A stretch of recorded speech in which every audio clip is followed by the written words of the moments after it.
everybody, and welcome back to my podcast. If you are watching on YouTube, it is snowing outside. You can see it a bit there. I finished a day with my clients and I'm waiting to have dinner with a friend. So I quickly thought that I would jump on and record this episode because, I feel like this episode has been a long fucking time coming. And I know that I've kind of mentioned it.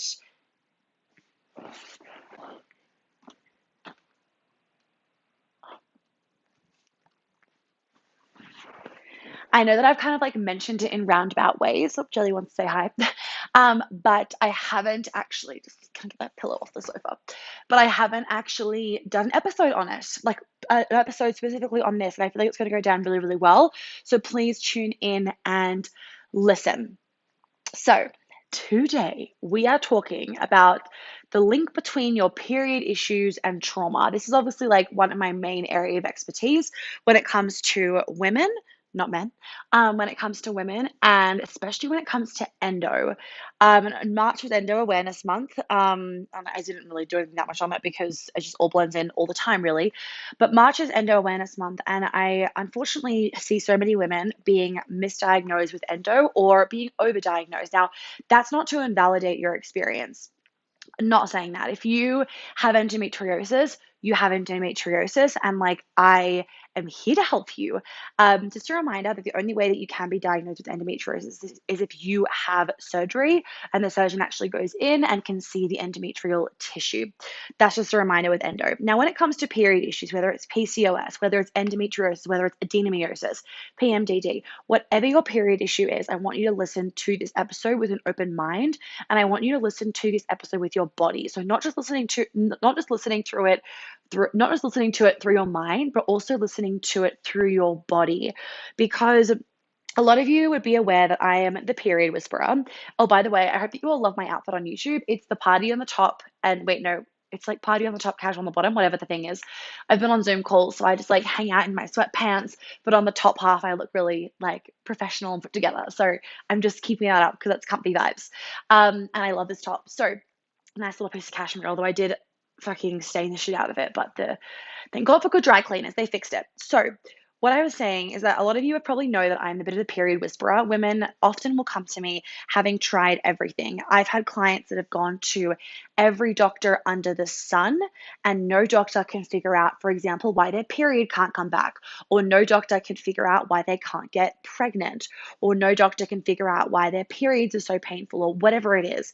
I've had young women, early 20s, late teens, that have nearly been put on HRT, so hormonal replacement therapy, which is disgusting to think that doctors are just handing this shit out. Because I just want to say, for any young women, because I've had a few of you DM me, if your doctor is wanting to put you on the pill or any kind of hormonal replacement therapy, can you please give them a hard fucking no to that shit? Stand in your power. And I don't care whether they say, well, this is the only option that you have, la, la, la, la. It's not the only option that you have by any means. It takes your period 5 years to actually really mature and get regular. So if you've had your period when you were 16 or when you were 13, and then you go on the pill after 2 cycles, your period hasn't matured yet. So it's actually really important that you don't go on any kind of hormone replacement anything, whether that's the pill, whether that's the IUD, whether that's the implant, the implant that goes in your arm, the shot. Just don't do it. Go and listen to my episodes about hormonal health. The links will be in the description. I'll make sure that I get Sarah to put them there. So I'll get her to pop the ones for the pill, the different types of hormonal birth control options, and all that kind of stuff, so you guys can refer to them because they're really good episodes to listen to. And if any of you want to come off your hormonal birth control, make sure you do my Art of Coming Off Hormonal Birth Control masterclass. Okay, so the period whisperer. People will come to me, women will come to me having tried everything and nothing has worked, and then bam, their period comes back, bam, they get pregnant, bam, their endometriosis disappears. And it's not just that I jokingly say I sprinkle fucking period dust over everybody. And obviously I don't, but I sometimes fucking feel like I do, because I've literally I had sex with one of my one girls the other day, and her period had gone missing again. She'd just been really stressed and she didn't get her last period. We had our session, and then bam, her period came the next day, and she was like, oh, all I need to do is talk to you. And I've had people in real life where you might have had this on another episode. I was in Tulum. I met a lady. She'd been missing her period. We went out for dinner. The next day she got it. And then she'd been like her thyroid's fucked, so it had been like her period was very, very on and off. And then I met her friend a couple nights later. Her friend's on the pill, was not due for her drug-induced bleed, and then got her period the next day after she met me. I'm like, what the fuck am I doing? Anyway, we're here for it. So women will come to me and their endo will disappear, or they'll fall pregnant, or their PMS will disappear. And what's important to note is that they've tried all the nutrition and physical body stuff first. So you've got your physical body, you've got your emotional body, you've got your mental body, you've got your spiritual body. Now, the physical body aspect, when you're talking about period issues and your cycle and fertility and all that jazz and hormonal stuff, that's looking at like reducing your stress, right? That's your physical stress. It's looking at what you put in your mouth, so what you're eating. It's looking at your gut health, your bowel movements, how your liver is working, your skin health, your hair, your eyes. It's looking at all of those things to tell me what needs to be done for your physical side of your period. So that is all done in Your Perfect Period, the program Your Perfect Period, right? So if you need to do that first step, do that first step. That's always the first step because you want to make sure that you're looking after your body and that you understand your cycle anyway. I've had ladies do that program and they're like, holy fuck, that first module was like worth $1 million. And it's a lot of women will get angry at first because they're like, why the fuck did no one teach me this? It's very empowering to really know your cycle. And I cannot recommend that program enough. Honestly, even if you have like a pretty good period, you probably don't have a good period, and I would go and do this program because it will blow your freaking mind, and you will have these tools and this knowledge for the rest of your life to get through any issue so that your hormones and your adrenals and your skin and your gut health and your bloating and stuff never affect you. So you don't have these ridiculous breakouts that affect your confidence. Your bloating doesn't affect your sex life, all that kind of stuff. So I would just go do it anyway. So that's your physical body side of periods, right? Then you've got your mental, emotional, and spiritual side. And doctors and naturopaths, generally speaking, don't go, this is a generalization because some doctors do, don't go down the path of your emotional, your mental, and your spiritual. Now, they might, be like, how's your relationship going? Like, oh, it's a bit stressful. Okay, oh, maybe work on that. But that doesn't do anything, right? Or like, how's your stress going? Like, with all the uni work that you're doing. Oh, it's been a lot. Okay, maybe like do some meditation. And they're fantastic suggestions and tools, but I do a lot more than that. So the thing is, when it comes to your mental, emotional, and spiritual body, the meditation isn't just going to fix an issue. It's going to still act as a band-aid. It's going to this is a generalization. It's going to act as a band-aid in that if you've had a stressful day at work and you come home and meditate, that's amazing. But it hasn't fixed the problem that when you're having a stressful day at work, it triggers a trauma from when your dad said, you're not good enough for me or you're not trying hard enough when you were younger. And that trauma that elicits this massive release of cortisol and adrenaline, and then that is actually causing your hormonal issues. It's not always actually stress. It's not always actually work. Very often, work is triggering a stress from something else, and it's eliciting a lot more than just a conscious stress. So in our day-to-day lives, it's fantastic. A lot of people can be consciously aware of stress. That's great. But people can be unconsciously aware of they can be unconscious of their unconscious stress. They're not aware of their unconscious stress. And their unconscious stress can be them not feeling good enough, them feeling they're too much, them worrying about their love life, right? And will they ever find the one? It could be trauma from when they were younger. It could be the rape that happened that they've never dealt with, but they feel fine about it, right? It could be the fact that they, were fired one time from their job and they feel fine about like whatever, fuck them, but they're actually not fine about it. It could be the fact that they have so much anger towards men that's been passed down from generations that it makes them feel unsafe to be in their feminine, and that's causing their issues, right? A lot of like when you look at period issues, it's related to feminine energy and masculine energy. Remember, ladies, that you need the masculine in order to feel safe to be in your feminine. So if you do not feel safe around men, because that's predominantly masculine energy, if you do not feel safe around men, you're actually not going to feel safe to be in your feminine energy. And if you're not feeling safe to be in your feminine energy, you're going to very likely have period issues. If you're not feeling grounded and secure in your life, which is supported by the masculine energy, you're not going to have an amazing period either. So these are the energetic things around period issues. Because I've had women do Queen Alchemy and they've had just PMS, right? Nothing horrendous. Like as in they haven't had endo, they haven't had PCOS, they don't have endometriosis, they don't have PMDD, they don't have any of that. but they would just get really bloated, bad cramps, X, Y, and Z. And they do Queen Alchemy, and they're like, oh my God, it's my second cycle from, first cycle was like the first week of Queen Alchemy. Oh my God, no period issues. And then they'd had their second period towards the end and still no period issues. And they're like, how is this happening? And it's because they're finally in their feminine energy. I don't want you to just go Google feminine energy, because you doing things to be in your feminine isn't the feminine energy. That's what I'm talking about. You're adding to your plate. It's actually about you shedding all the shit that has stopped you from being naturally in your feminine energy, right? Like today, I haven't actually done anything to get me necessarily into my feminine. I just am in my feminine because I live like this day to day. Okay. And this is important because there are days when you're really busy where you don't have time to dance around the house, to do breast massage, and to have a bath. Like, I'm not going to have time to do that today, but that doesn't mean that I'm not in my feminine.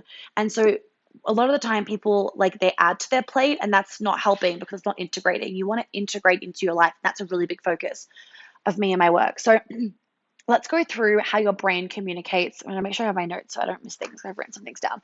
I want to make sure that you guys understand how your brain and your period is related to trauma. I've given you a little bit of an introduction, but I want to go through some of the science. So, in a nutshell, your brain communicates to the rest of your body. It communicates to your ovaries. When you're on the pill, that communication is shut down. So, the pituitary gland, which is a part of your brain, that produces cortisol via stimulating the adrenal glands. Now, as a lot of you would know from my podcast, if you're constantly stressed and your body's constantly releasing adrenaline, you're going to have a shitty period. Now, the hypothalamus, the anterior pituitary gland, and the ovaries, they work together. Some people might know this also as the HPA axis. They work together to regulate the menstrual cycle. Okay, it's also the HPO axis. There's a few different axes in our body, right? So you've got the HPA axis, and then you've also got this part where your adrenals are going to communicate to your ovaries. Now, if your hypothalamus is communicating stress to your adrenals are going to communicate that to your ovaries, which then can result in a late period. It could result in a late ovulation. It could result in an early period. It can result in period pain. It can create PCOS. It can create endometriosis. Okay. Now, when it comes to trauma, what I want you guys to understand, firstly in a nutshell, and then I'll break it down. In a nutshell, when you have trauma that's being stored in your body, and go back to my episodes, and there's an IGTV on what is trauma. Go watch the IGTV on what is trauma, and it will explain it because I've broken it down. So when you have trauma in your body and you haven't gone through the trauma cycle, which is the majority of us, that's why it's still in your body, what then happens is you can have a stressor that will trigger the production of cortisol and this massive adrenaline release as though the traumatic event is happening again when it's not. Let's say, for example, you were in a car accident. Okay, you were in a car accident, and this has happened to me. You were in a car accident, and then the police, the ambulance, whatever, people from the street run over to you and you're shaking and they hug you. Now, that's fine because they want to support you. That's important, whatever. You can deal with the trauma release later, right? That's what I'm here for. What happens is they hug you and it stops you from releasing the trauma. You don't keep shaking. You stop the shaking and you lock the trauma in your body. Now then what happens is, let's say for example you hear a horn toot and you go and you like jump a little bit. For example, you don't even jump. That doesn't matter. What happens is that horn tooting can trigger that exact same full fucking body release of adrenaline as though you're in another car accident when you're not. Now you can imagine constantly having this ridiculous release is going to cause serious inflammation. It's going to cause serious gut issues. It's going to cause serious fucking hormonal imbalances. It's going to cause low progesterone and high estrogen, which is the beautiful combination for a hectic dose of endometriosis. Okay. So the automatic part of your nervous system, and your nervous system runs down your spine, okay? When you feel stressed, your nervous system is a bit jacked. When you feel relaxed, your nervous system is relaxed, okay?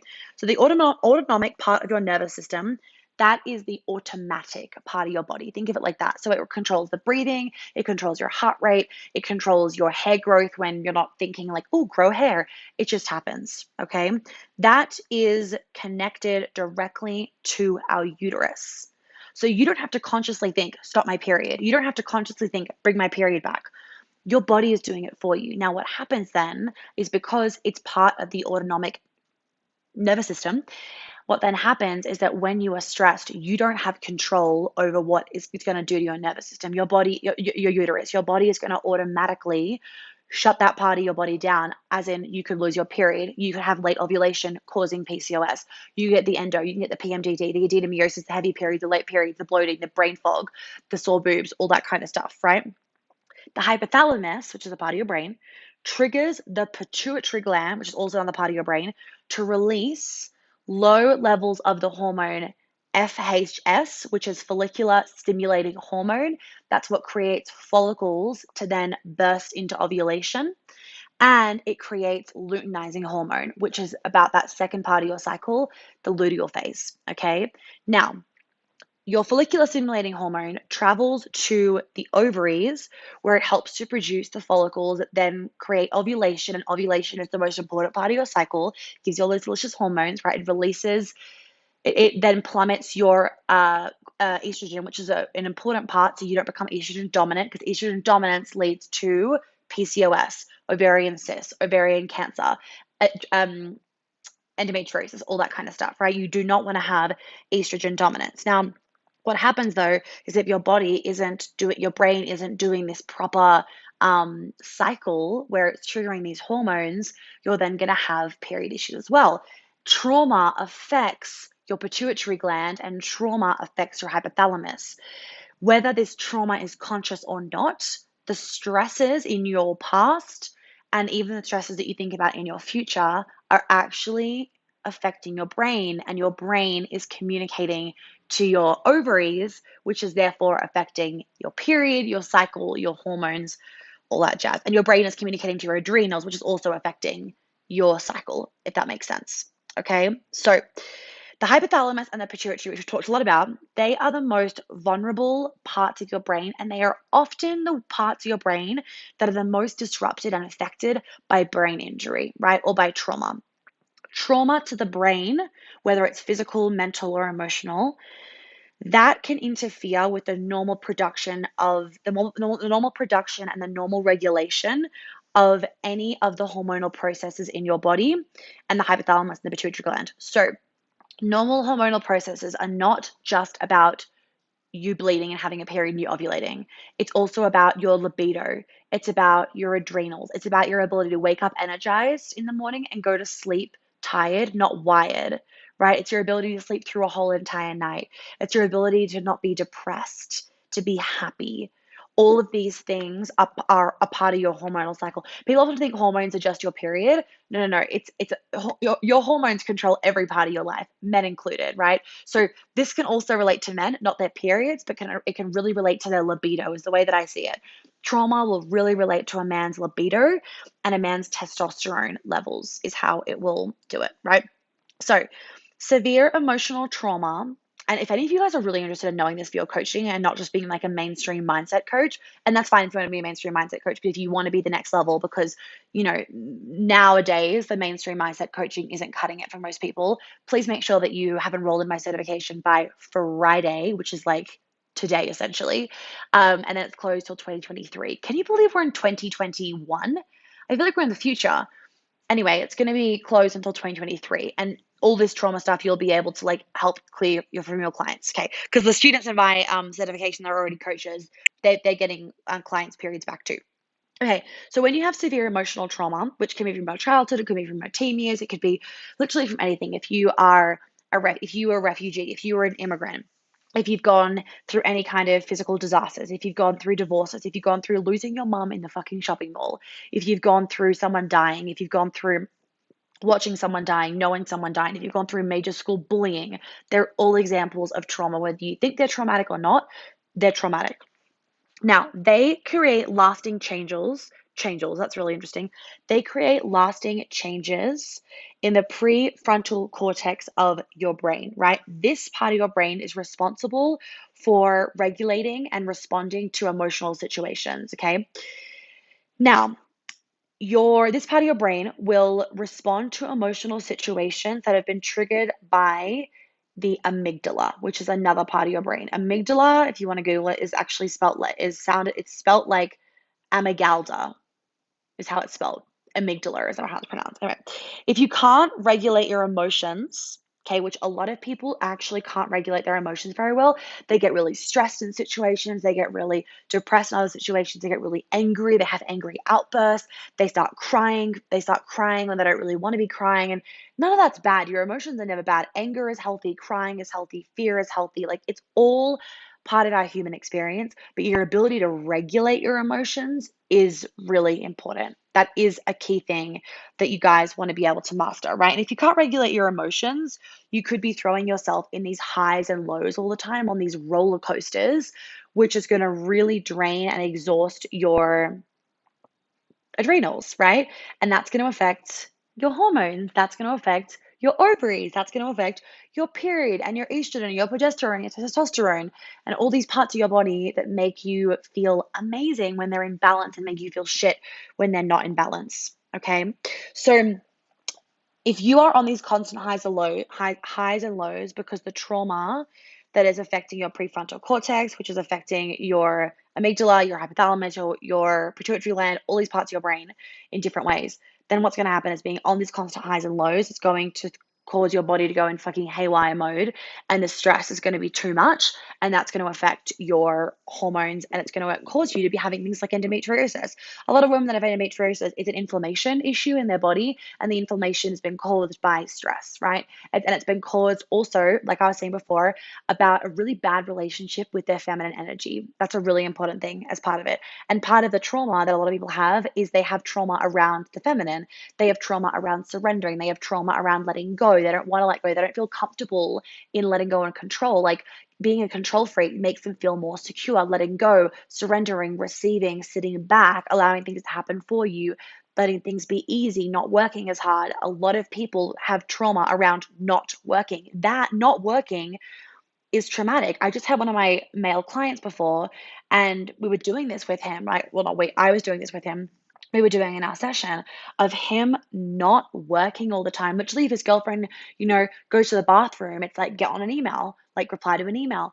Him not working causes a trauma response. Him working makes him feel safe. Now, that has been regulated into his nervous system. We want to change that because that's not a healthy way to be living. Like it does drain your adrenals eventually. Men have a longer threshold to be able to live like that in, and it just isn't healthy in like relationships and day to day and that kind of stuff. You don't get the most enjoyment out of life. So when your brain's alarm system is constantly turned on from all this trauma, because when you have trauma that you haven't healed, your brain's alarm system is like on edge all the time, and it can go off when it doesn't need to go off, if that makes sense. When it does go off, it automatically triggers this pre-programmed physical escape plan in your brain. It's like this fight or flight, like I got to escape this danger. Even you could be like sitting on the fucking sofa, like totally fine, but something triggers you, and then you go into this full like stress response of I need to escape this physical danger. It literally could be that a boyfriend cheated on you in the past, and then your current boyfriend has phone dings, and that puts you in this full on escape plan in your brain, and it triggers this response, and you're sitting on the sofa. It literally can be stuff as simple as that. I don't care how simple it is, ladies. It's traumatic for your body, okay? Um, so when this trigger happens, or when this like fight or flight response happen, literally it takes over your whole body. It takes over your body, and it also partially shuts down the higher part of the brain, our conscious mind, and it makes us run, hide, fight, or freeze. Fight, flight, the same. Fight or freeze, right? Run, flight, right? That's running away. Hide, freeze, or fight. Majority of women will go into freeze or they'll go into hide, but it still elicits the adrenaline release. Even if you're not fighting physically, you're hiding, you're freezing, you're still going to have that adrenaline release, okay? And until you have that escape plan done, you're not going to feel safe again, which is why then people go they get themselves stuck in this trauma cycle because they never finish the traumatic they never finish the trauma cycle because they never ended the traumatic experience. Does that make sense? Which is what we do in my session, so that then it gets fixed, okay? So hello, Jelly. Would you like to say a piece? What do you want to say today? Do you agree with Mummy? You agree with Mummy? Are you the little doggy whisperer? You probably are. Okay. Now, a lot of people also disassociate from trauma. So they think they have no trauma because they don't respond to things or react to things. I should say. They don't react to things. They don't feel like they have these adrenaline releases. because they're like so numbed out, they're so disassociated, they don't really feel anything. Disassociation is the essence of trauma, right? So a lot of people will disassociate and they won't remember traumatic incidents, or they won't even feel traumatic incidences when they get triggered because they're so numbed out and they're so dissociated. It doesn't matter whether you're disassociated, the response is still happening subconsciously in your body, whether you know it or not. And this is why I say this work's so important. And especially if you've got period issues that no doctor's been able to solve, or that no naturopath's been able to solve, or you haven't been able to solve physically, you can't see the trauma. It's unconscious. Otherwise, you would have dealt with it by now. But I can see it because I'm used to it. Like I fucking, this is my jam, right? I can see it because I know all the patterns. I know someone could tell me like a situation, and I'm like, boom, boom, boom, this is what's happening, and I can tell you exactly what your body is doing. But you can't see it when you're in it, if that makes sense, unless you know all this stuff as well. Unless you're one of my students, you wouldn't really be able to see it for yourself. Okay. So if you're having flashbacks, then obviously you can be more aware that like you got a traumatic incident. But some people don't have flashbacks. But the way that it could show up, a way that trauma often shows up, is like a constant ability, a constant desire to be stressed, or you like to fill your calendar. White space in your calendar causes you to freak out. Social anxiety, right? But also fear of missing out. That's a fucking trauma response. Constantly needing validation. Feeling stressed when your boyfriend's phone dings, for example. It could be that you get a fright when a horn toots outside. It could be that certain smells take you back to places and trigger like fear or emotions. It could be that you're having bad nightmares, you're not able to sleep, you're depressed, you're burnt out. These are all examples of traumatic incidences. Other examples that show up physically: any period issues, skin issues, gut issues, bloating issues, your hair not growing, you not being able to lose weight no matter what you try. Like you feel like there's just this stubborn weight, or there's this puffiness. That's also trauma. Um, there's so many ways that trauma can manifest physically. So they that's kind of the way that your brain communicates to your ovaries. Let me see if there's anything else I wrote down. So, um, okay, I want to say this, especially for women. So if you have been in a traumatic incident where you couldn't escape, right? Let's say, for example, rape, where you couldn't escape, and whether you want to admit it, that it's rape or not, that's a different argument, right? You were in a situation that you didn't want to be in, let's say, and you couldn't escape the situation. And I'm sorry if it's triggered you, but I'm also not sorry, because then I'm like, this is an invitation to work with me. And to like fix this stuff for good. And like when I say fix, I don't mean like understand and have tools in your toolbox. I mean like be able to see the guy standing in front of you and be like, hi, and like no trigger in your body. That's what I'm talking about.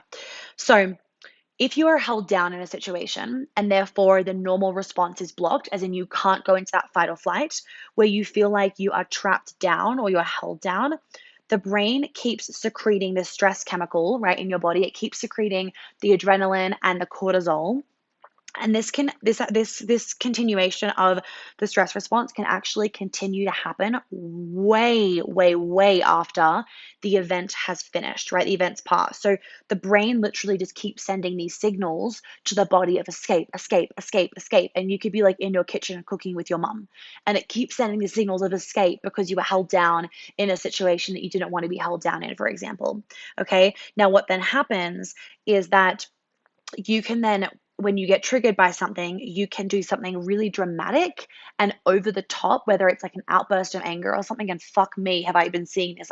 I was watching Married at First Sight, and like I need to do an episode on that, because the fucking trauma in these people and the way that the therapists don't handle it is just disgusting. Anyway, so what was I going to say? So when you have these incidences where you've been held down and then you get triggered by something, eventually what can happen is like a flick, a switch can just flick in your body and you can go into an outburst.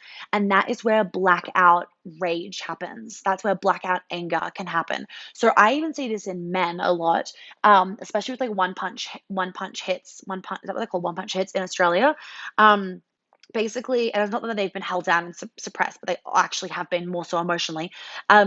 What in Australia, what is quite common is that men will get into fights and they'll punch another guy in the head in the wrong spot and kill them. It's a one punch hit, is what it's called. Anyway, it's really sad because you see these like very average men and they've literally had blackout rage, or they're drunk as fuck and they haven't been able to suppress their emotions, is what it is, and they've let everything come out. Now, a common way, this is, and I actually want to do it, I'm going to write this in my, I'm going to talk about this in my book in terms of gun shooting and gun violence and everything like that, because when you look at the psychology of men and violence, it's very interesting. And when, there's a recent shooting in Boulder, and like, fuck, it's heartbreaking for all those families and everything. And it's also just like reminding me of the issue that we have with men's violence in society, as in society is causing the men's violence. It's not like, my heart goes out to the guy that shot all those people, because he wasn't doing it in his quote unquote right mind. It was, again, it was actually from a trauma response that was blocking his prefrontal cortex and was blocking his ability to make rational decisions. Does that make sense? And rationally, like, understand and process something. Anyway, point being is, in society, a lot of men are very emotionally suppressed. Australia, definitely. Very emotionally suppressed. England, too. I see it a lot because it's like this tough man thing. I feel like Americans are a little bit better at expressing themselves. It's a bit more like accepted. Whereas tall poppy syndrome in UK and Australia just means like basically fit in, don't stand out. Anyway, that's a whole other thing, which I should do a bloody episode on, isn't it? Anyway, let's just gonna write that. I'm actually gonna just write that one down. Hold on a second. Tall poppy syndrome. All right, it's down. So what I was going to say was, where's my fucking notes now? What I was going to say is that society does a really good job suppressing men and emotionally, right? Like, don't express your emotions, don't be too angry, don't cry, don't do this, don't do that. And then as a result of it, because they've been emotionally held down, emotionally suppressed, emotionally stuck, right? So women can be physically suppressed, and then men can be emotionally suppressed, and men can also be physically suppressed, right? And then what happens is they're constantly releasing this response, whether they know it or not, in their body.